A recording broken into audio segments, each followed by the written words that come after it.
So, guys, the level of damage done by INEC to the Nigerian people is unimaginable.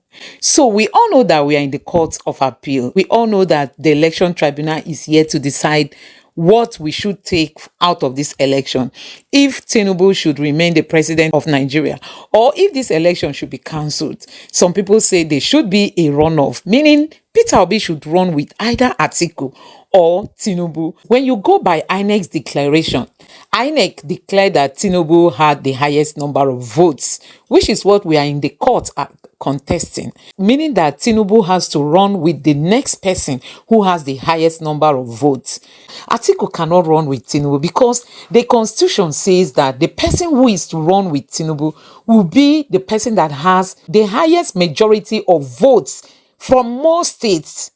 Now, Peter Obi cleared the whole of Southeast and also cleared Delta State and Edo State. Peter Obi had majority, more than 50% out of these 6 states. Atiku could only win 50% in 4 states, while Peter Obi had 50% in 6 states.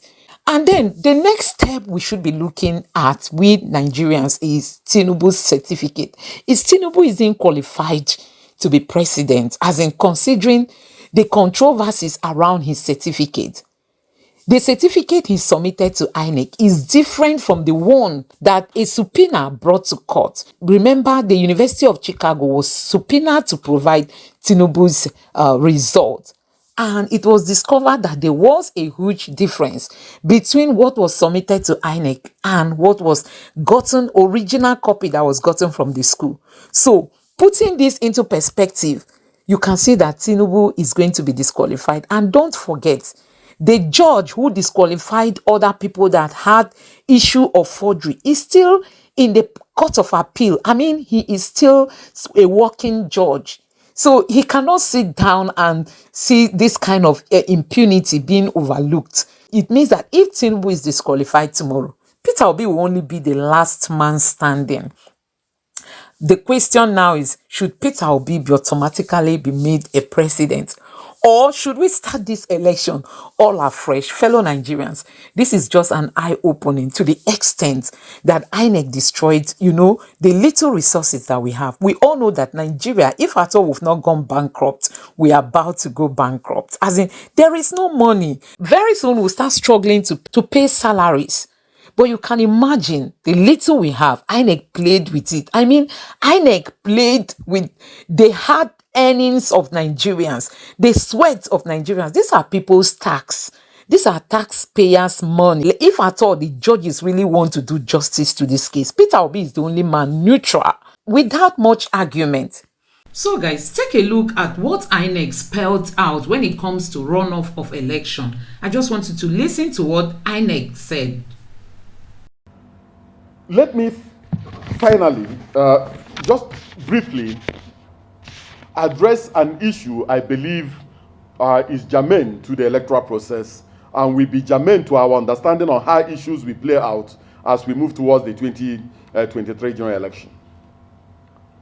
As you know, as of today, 18 political parties will participate in the presidential election. And the law has outlined how candidates will emerge and how a presidential candidate or a president will emerge in the Federal Republic of Nigeria. Now, because of the limited time allowed the commission by the law, in case a candidate does not emerge on the first ballot, the commission prints ballots for runoff election when we are printing ballots for the main election. In other words, if 93 million Nigerians are on the ballot for the presidential election, we will print 93 million ballots for the first election, and at the same time, print 93 million ballots for a runoff election, in case a winner does not emerge on the first ballot. If at the end of the day, there is no runoff, when election petitions are disposed of, the commission will destroy the 93 million ballots printed for the runoff.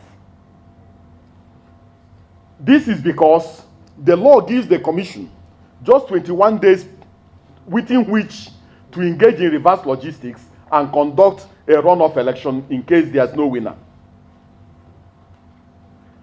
Moreover, some of you also know that as at the time of the conduct of the presidential election, the governorship election and the state assembly elections are still pending. So for the governorship election, the commission prints at least runoff ballot for 4 governorship elections in case we have challenges in terms of a winner not emerging on the first ballot in some of the states of the Federation. Now, how does a president emerge? And what are the conditions that will necessitate a second election? Because the Constitution calls it a second election. The Constitution doesn't call it a runoff. Section 134, subsection 2 of the Constitution of the Federal Republic of Nigeria, which is the fundamental law of the land, makes it mandatory that before anyone can be deemed to have been elected as the president of the Federal Republic of Nigeria, that candidate must secure the highest number of votes cast at the election. The candidate must secure the highest number of votes cast at the election and must also secure a quarter of the votes cast in 2/3 of all the states of the Federation and the Federal Capital Territory. That is mandatory. Now, if no candidate secures this highest number of votes and the mandatory threshold, the Constitution says that we must have a second election within a period of 21 days. Now, not all candidates are going to participate in this second election. 18 candidates will be on the ballot for the first election. If no candidate emerges on the first ballot, only 2 candidates are going to be on the second ballot, or only 2 candidates are going to contest the second election. Now, who are those candidates that will be on the ballot for the second election? The Constitution has made it very clear that 2 candidates that will be on the ballot are: one amongst the candidates who scored the highest number of votes at the election. The one that scored the highest number of votes at the election. The second candidate that will be on the ballot will be one amongst the remaining candidates who has a majority of the votes in the highest number of states.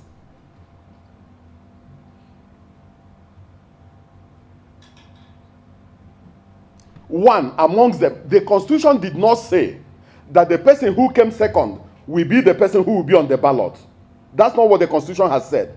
The Constitution says that one amongst the remaining candidates who has a majority of votes in the highest number of states,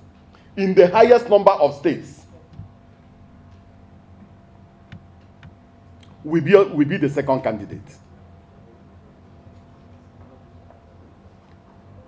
So you may have a situation where one candidate in the election secures 10 million votes, and the second candidate secures 9 million votes, and the third candidate secures 7 million votes. But that third candidate secured majority of votes in the highest number of states. The Constitution says that is that third candidate that will be on the ballot with the first person.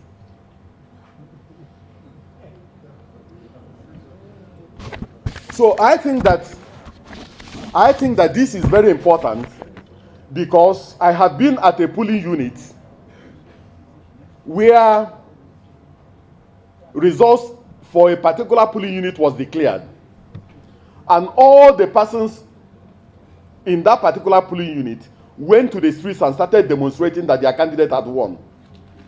but the result that was declared was what, for one polling unit.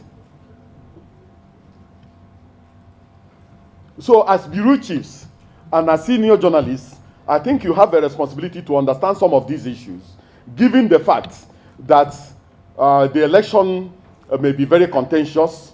Nobody can, with certainty, predict what may likely happen.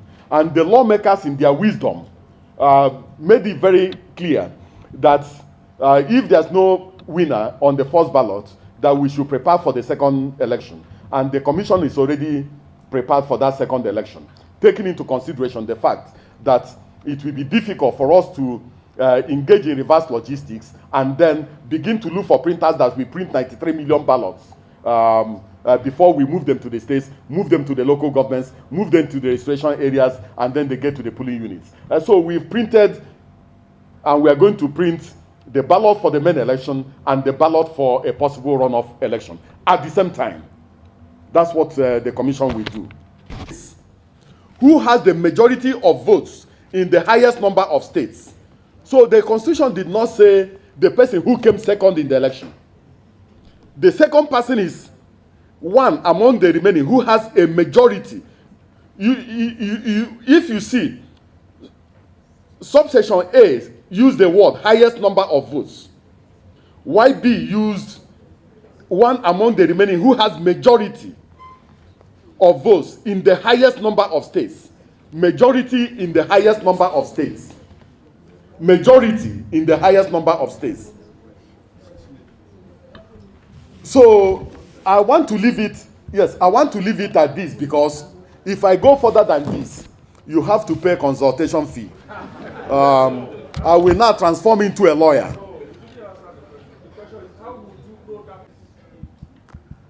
For the second election, we will also print ballot papers for 18 political parties. It is now the responsibility of the Nigerian people.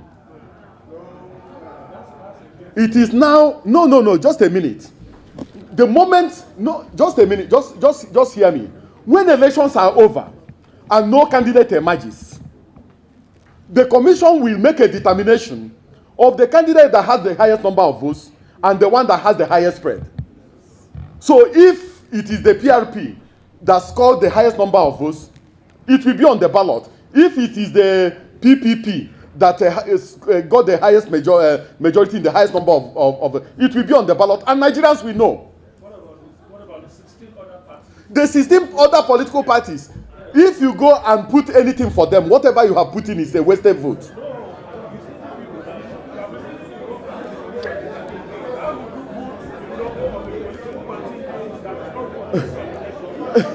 Let me just say this. No, excuse me. Let us get this thing right. Excuse me.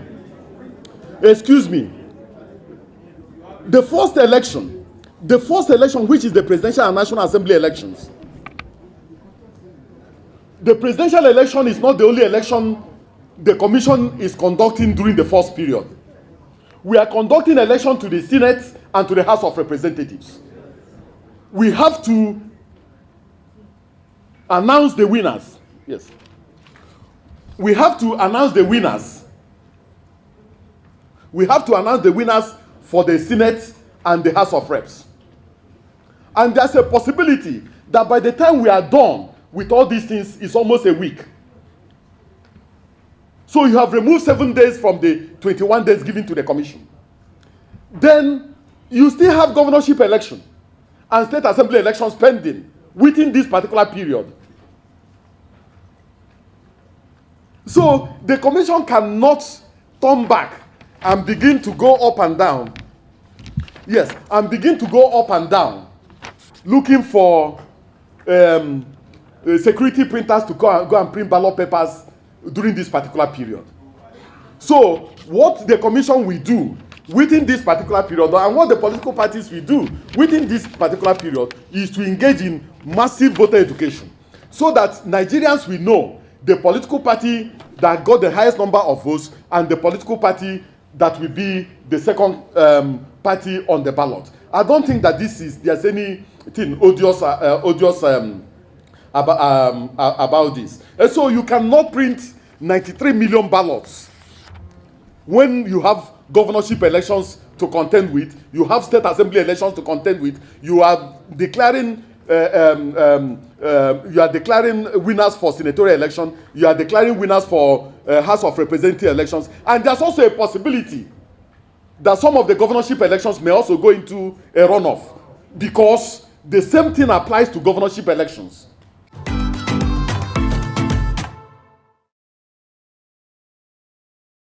So, as the Election Tribunal is about to start sitting again on Monday, we look forward to them dispensing justice.